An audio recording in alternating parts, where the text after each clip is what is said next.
ফিটাও কম হয়। তো এই জন্য হঠাৎ করে ভেন্যুটা চেঞ্জ করা হয়েছে। যাই হোক, তারপরও আলহামদুলিল্লাহ এখানে স্টেজের কাজ চলছে, আমরা সেটা দেখতে আসলাম। আশা করি ইনশাল্লাহ কালকে একটা সফল প্রোগ্রাম হবে।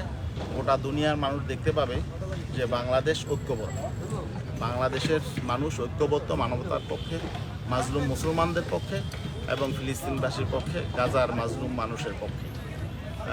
ঐতিহাসিক একটা ঘটনা ঘটবে এবং আমরা গোটা দুনিয়ায় ভয়েস রেজ করতে চাই যে ফিলিস্তিনের মজলুম মানুষের পক্ষে গোটা দুনিয়ার যারা মানবতাবাদী মানুষ সবাই ঐক্যবদ্ধ। এবং আমরা চাই বাংলাদেশ থেকে এমন একটা প্রোগ্রাম হবে যে যেটা গোটা দুনিয়ায় দেখবে যে সর্ববৃহৎ প্রোগ্রাম হয়েছে। আমরা আশা করি আগামীকালকে এটা হবে। কি পরিমাণ লোকজন আসবে বলে আশা করছেন? এটা লোকজন আপনারা দেখবেন, কালকে অপেক্ষা করেন। আশা করি এখানে ঢাকার বুকে এত বড় প্রোগ্রাম অতীতে হয় নাই, আমরা আশা করছি এমন প্রোগ্রাম হবে। আরও বিশ্বগুলো নীরব কেন এই বিষয়ে? আমরা দেখছি মধ্যপ্রাচ্যের অন্যান্য দেশগুলো তারা কিন্তু প্রতিবাদ সেভাবে জানাচ্ছে না। আসলে এটা আমাদের জন্য দুর্ভাগ্যের বিষয় যে সেখানে তো যারা সরকার আছে এবং সেখানে যে ব্যবস্থা আছে রাজনৈতিক ভাবে স্বাধীন, নাগরিকরা স্বাধীন না। নাগরিকরা ইচ্ছা করলেও আসলে তারা তাদের যে অভিব্যক্তি সেটা স্বাধীনভাবে ব্যক্ত করতে পারে না। আরবের মানুষ তারা অবশ্যই, তাদের মধ্যেও এই ফিলিস্তিনের মজলুমদের পক্ষে তাদেরও প্রতিবাদ করার নিশ্চয়ই তাদের মধ্যেও সেই আগ্রহ ইচ্ছা আছে, কিন্তু তাদের সেই পরিবেশটা নেই। আমরা যেভাবে একটা পরিবেশ পেয়েছি এবং বাংলাদেশ তো জন্মের পর থেকেই ফিলিস্তিনি মুসলমানদের পক্ষে আছে। সবসময় আমরা আমাদের রাষ্ট্রটাও আসলে ফিলিস্তিনের মুসলমানদের পক্ষে আছে এবং ইহুদিবাদী আগ্রাসনের বিপক্ষে। কিন্তু আমরা যেটা দেখছি যে মধ্যপ্রাচ্যের, মিডল ইস্টের রাষ্ট্রগুলোর তো গণতান্ত্রিক রাষ্ট্র না। এরা আসলে ইচ্ছা করলেই আমাদের মতো এভাবে প্রতিবাদ করতে পারে না। এটা আমাদের জন্য দুর্ভাগ্যের বিষয়। অথচ তাদেরই দরকার ছিল প্রতিবেশী হিসাবে সর্বাগ্রে তাদের পাশে দাঁড়ানো।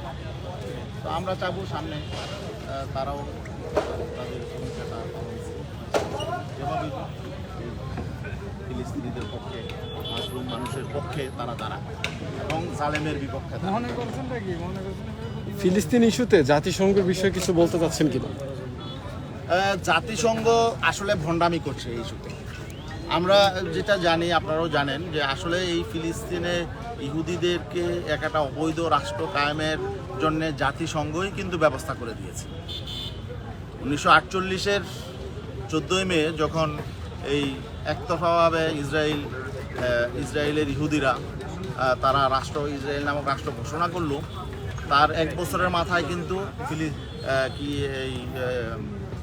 ইউনাইটেড নেশন, জাতিসংঘ তাদের স্বীকৃতি দিয়ে দিল। অথচ আমরা দেখতে পাচ্ছি যে ফিলিস্তিন এখনো পর্যন্ত স্বাধীন রাষ্ট্র হিসাবে এই ইউনাইটেড নেশন, জাতিসংঘ এখনো পর্যন্ত তাদেরকে স্বীকৃতি দিচ্ছে না। অবজারভার হিসাবে তাদের কিছুটা সুযোগ আছে জাতিসংঘের অধিবেশনে অংশ নেওয়ার, কিন্তু স্বাধীন রাষ্ট্র হিসাবে এখনো পাচ্ছে না। বারবার আসলে আমরা এটাকে মনে করব যে আসলে এটা একটা ভণ্ডামি। এখানে গোটা বিশ্বের দেশ, যেখানেই বিভিন্ন মুসলিম দেশে সংকট তৈরি হলে সেখানে গিয়ে নাক গলায় হলো জাতিসংঘ। কিন্তু আজকে যেখানে মানবতা সবচেয়ে বেশি পর্যুদস্ত হচ্ছে এবং বিপর্যস্ত হয়েছে, সেখানে জাতিসংঘের ভূমিকাটা হলো ভণ্ডামি। আমি বললাম না, তারা আসলে এখানে বন্ডের ভূমিকা নিয়েছে। এখানে নারী শিশু গণহত্যা হচ্ছে, কিন্তু তারা কার্যকর কোনো উদ্যোগ নিচ্ছে না। এখানে একটা পক্ষ এককভাবে অস্ত্র ব্যবহার করছে নিরীহ মানুষের উপর, কিন্তু তাদের কোনো ভূমিকা আসলে আমাদেরকে, আমরা যারা বিশ্ববাসী, সেটা দেখতে পাচ্ছে না। তো এই জন্যে আসলে জাতিসংঘ তো আসলে গঠিতই হয়েছে এই মুসলমানদের এই উত্থানকে দমন করার জন্য। আমরা মনে করি এই ভূমিকাটা আসলে এটা আরো স্পষ্ট করে দিল, তাই না? এখানে দ্বিতীয় বিশ্বযুদ্ধের পরে জাতিসংঘ গঠিত হয়েছে আমরা জানি, এবং জাতিসংঘের বড় একটা কলঙ্ক হলো যে তারা এই ইহুদিবাদীদের জন্য স্বতন্ত্র একটা রাষ্ট্রকে তারা স্বীকৃতি দিয়েছে এবং ইন্ধন দিয়েছে। ধন্যবাদ। ইসলামী আন্দোলন বাংলাদেশের সিনিয়র যুক্ত মহাসচিব মাওলানা গাজী আতাউর রহমান নেতৃত্বে ঐতিহাসিক সোহরাওয়ার্দী উদ্যান আগামীকালকে মার্চ ফর গাজার যে ঐতিহাসিক কর্মসূচি রয়েছে সেটি পরিদর্শনে এসেছেন। স্টেজের কার্যক্রম চলছে এবং বিভিন্ন প্রান্ত থেকে কিন্তু সারা দেশের হাজার হাজার মানুষ ঢাকামুখী আসতে শুরু করেছে। এখানে আমরা দেখছি রাতে কিন্তু ঢাকা শহর, ঢাকার আশপাশের বিভিন্ন এলাকাতে কিন্তু অনেক মানুষ কিন্তু সমাগম হচ্ছে ঐতিহাসিক সোহরাওয়ার্দী উদ্যানে। আগামীকালকে বিকেল 3টা বাজে মার্চ ফর গাজা যে কর্মসূচি রয়েছে সেখানে হাজার হাজার লাখ লাখ মানুষ অংশগ্রহণ করবেন।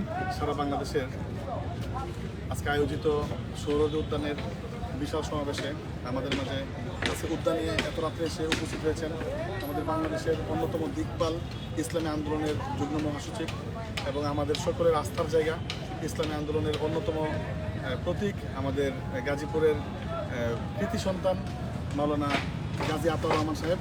তিনি এসেছেন, সবগুলো বিষয় পর্যবেক্ষণ করতেছেন। আলহামদুলিল্লাহ আমরা আমাদের সারা বাংলাদেশের পক্ষ থেকে হুজুরকে ধন্যবাদ এবং শুকরিয়া জানাই যে হুজুর এত রাত্রে কষ্ট করে এখানে এসেছেন, আমরা শুকরিয়া জানাই এবং ইসলামী আন্দোলনের পক্ষ থেকে আমরা সকলকেই ধন্যবাদ জ্ঞাপন করছি। আসসালামু